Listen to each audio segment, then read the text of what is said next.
Dear students, welcome to this online lecture series on power electronics. Today we will be talking about rectifiers. The lecture will start with an introduction toward the rectifiers, then some of the different design parameters on the basis of which we can decide which topology is superior with respect to another topology. So we have designed some parameters on the basis of which we can decide the superiority of one rectifier over another. Then we will discuss an example related to this design parameter. So let's start with the introduction towards the rectifiers. So rectifier is a circuit that converts AC signal into DC.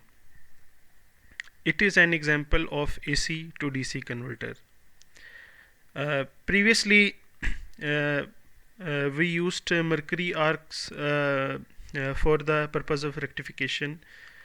Back in 1900s, they were very popular, and in almost every industrial application and in HVDC transmission, we had different mercury tubes which could be used for the AC to DC rectification.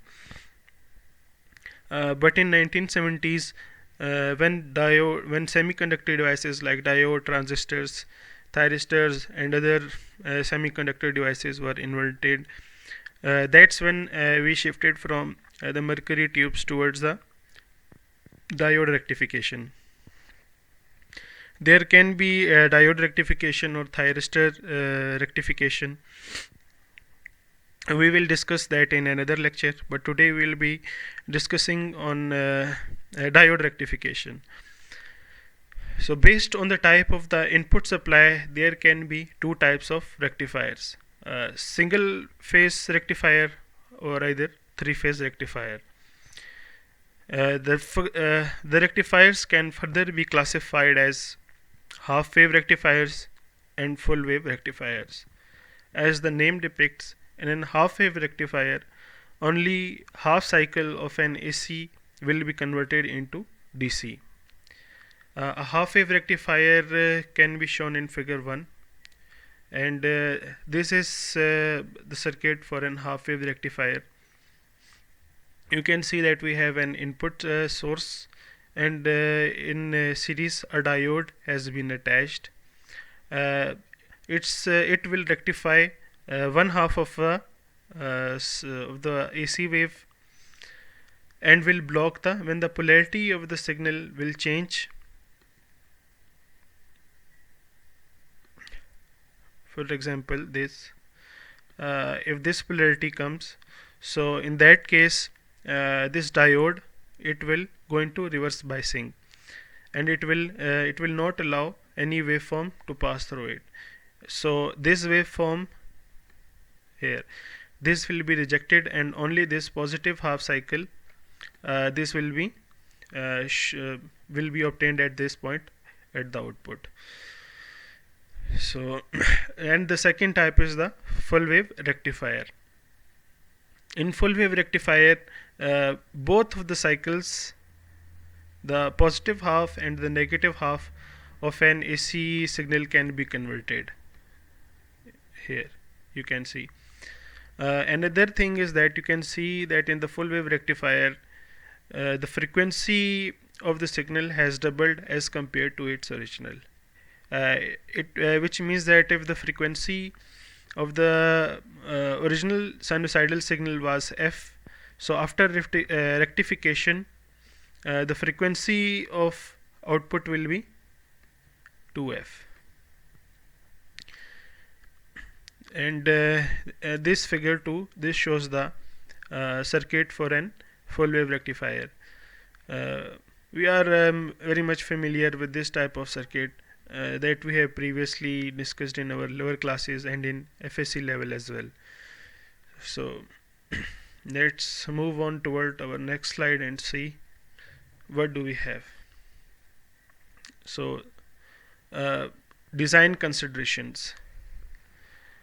We can see that the rectifier that we were using was pretty simple.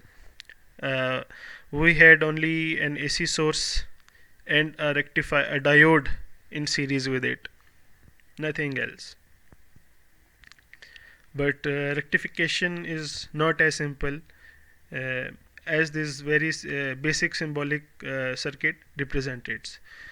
We have to take a number of parameters into consideration for proper designing of these rectifiers.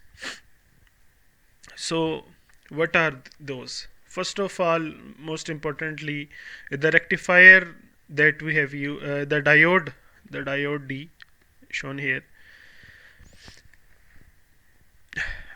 There are many things associated with the rating of this diode here. So let's see what are those. It can be the peak value of the diode, the peak value of the current that could pass through this diode. As we had discussed in our lab sessions about the different ratings, absolute maximum ratings, and operating condition, recommended operating conditions, and some other values.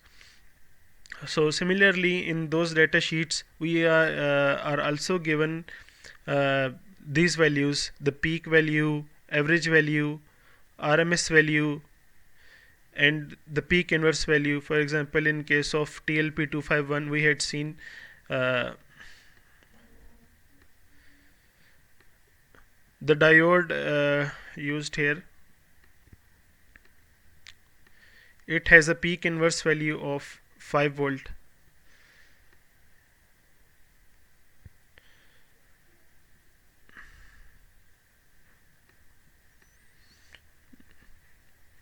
So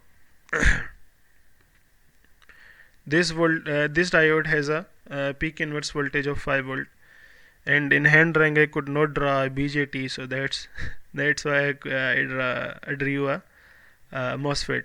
So in TLP2 we saw that these were BJTs.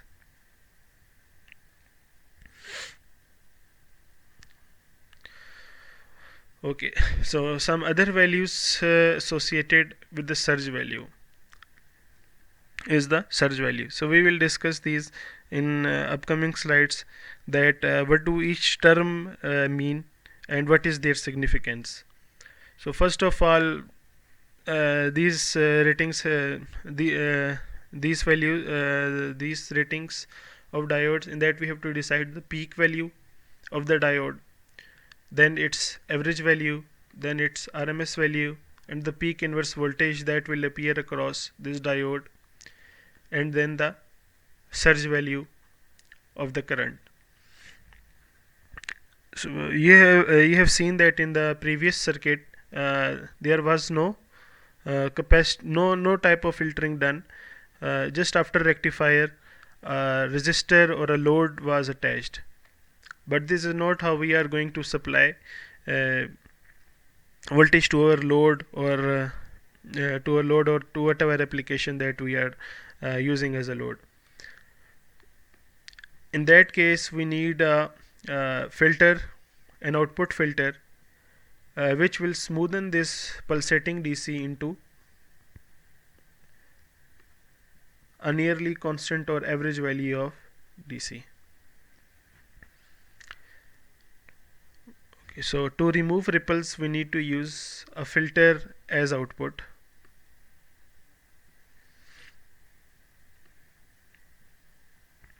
The greater value of capacitor used, the better the filtering will be.